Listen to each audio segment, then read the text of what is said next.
There you are. Welcome to Zen Fits here at Blackstone, Virginia, the center of the world. Have you ever looked in the mirror and recognized yourself and says, oh, there you are, I see you. Where have you been all my life?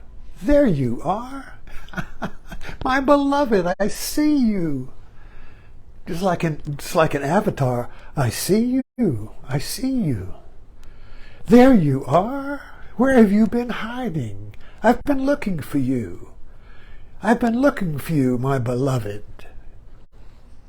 So, anyway, the title of this talk is Killing Buddha. Now I work with Zen, the Zen cones. There's two practices of Zen, and the one that I used to play with, which is what most people do, is Soto Zen, which is just meditation. Shikantaza, you just sit and you wait. You wait for the bus, you wait for God, you wait for awakening, you wait for insight, you wait for creativity. You're good. You just wait. I'll be patient. I'll wait. But Renzai Zen, which is the Renzai Zen, is the active Zen. Is you reach out and grab it.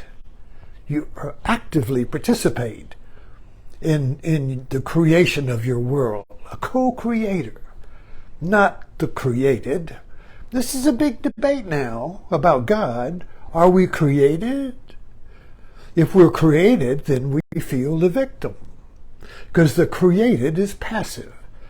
Now, the American consciousness has really been passive since the advent of TV, and when TV landed in our living room and became Jesus, became the altar. Catholics have an altar, yogis have an altar, Buddhists have an altar, but the American people, we invented it, have a TV set. That's our altar. It's a screen. We see the world through the screen, but we see it passively. At least that's changing with the internet, but it has been for the past 60 years that TV creates a passive mind. You receive information. You receive entertainment. You just sit there. At least with radio, you were interactive with the media. And still is. You can tell the difference between listening to a radio story and watching a story on TV. What's the difference?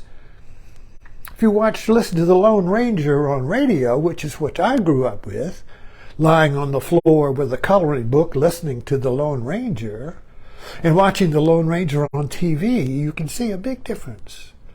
When you listen to the Lone Ranger, you're interactive with it because you hear the dialogue, but you have to create the set in your mind. You imagine where they are. You imagine what he looks like. You imagine the scenery. You imagine the set.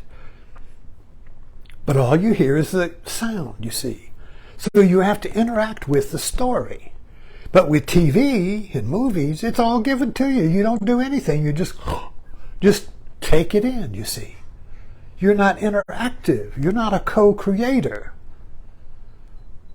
And historically, in Western society, the Western God came out of the Hebrew worldview, was that where you're created by God. You don't have anything to do with it. You're created as something. And if you want to change anything, you've got to ask the boss. Because you don't have any power, you're fallen. You haven't got any creative, but you haven't got any power, you're fallen. And you did it too, or Eve did it. And Eve's the one that did it. She's the one, a woman did it, Eve, she ate that apple and disobeyed God, and now you're in exile, wandering around looking for your beloved, looking for your lost beloved. And then one day you look in the mirror, here you are, where have you been? You've been here all along.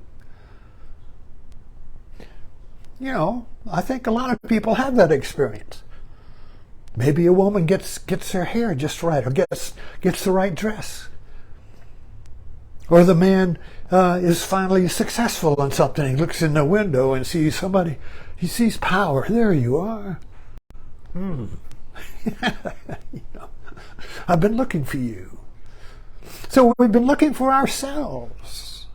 And why do we look for ourselves? Because we've been indoctrinated by history, by American culture, to believe you are helpless. You're created. If you're secular, the Big Bang created you. An accident created you. Evolution created you. Oh, that's no good. Go to the Bible. God created you. There's no difference. You're still created. And when you are created by an external force, being, science, circumstances, you can't help but feel the victim. You can't help but feel humiliated. A victim. He did it. The world did it. The Big Bang did it. The circumstances did it. God did it. The devil did it. Jesus did it. Somebody did it. I didn't do it. This starts out with the kids. You know, who took the cookies? I don't know. I didn't do it. So anyway, I don't know where I'm going with this. I'm going with killing Buddha and Rinzai. So what did Rinzai say? But if you meet the Buddha on the road, kill him. Ooh, I got in jail for that the first time I wrote that. If you meet the Buddha, kill him. Facebook put me in jail for 30 days. They thought I was going to kill the Buddha. See, Facebook is a fundamentalist. Facebook is a fundamentalist, a secular evangelical. Facebook believes words are real. Facebook believes words are real, you see. And that there's correct words and there's incorrect words, and you better be good, or I'm going to put you in jail. This is a moral universe. This is a moral thinking. Either good or bad, and you better be good. Santa Claus starts out with Santa Claus. You better be good. He's making a list. If you're not good, you're going to get a bag of coal. Oh, I'll be good. So we all want to be good. Until one day we look in the mirror and we see ourselves. There you are. I've been looking for you. You're good. When you see yourself, you're killing the Buddha. You're killing what you thought you were. You're killing your expectation and the feeling that you're a victim, that you're lost, that you're fallen, that you need help. You need a savior. You need a guide. You need a therapist. You need some self-improvement. Maybe there's a new course on Google. You know, the world is full of self-help, advice, guidance, tricks, tips. Here's 6 easy steps, 4 easy steps. Even Buddha said it. 4 easy steps to awakening, to finding your beloved. 4 easy steps to seeing who you are and saying, there you are. Finally, finally, my beloved. Thanks for dropping in. Look in the mirror.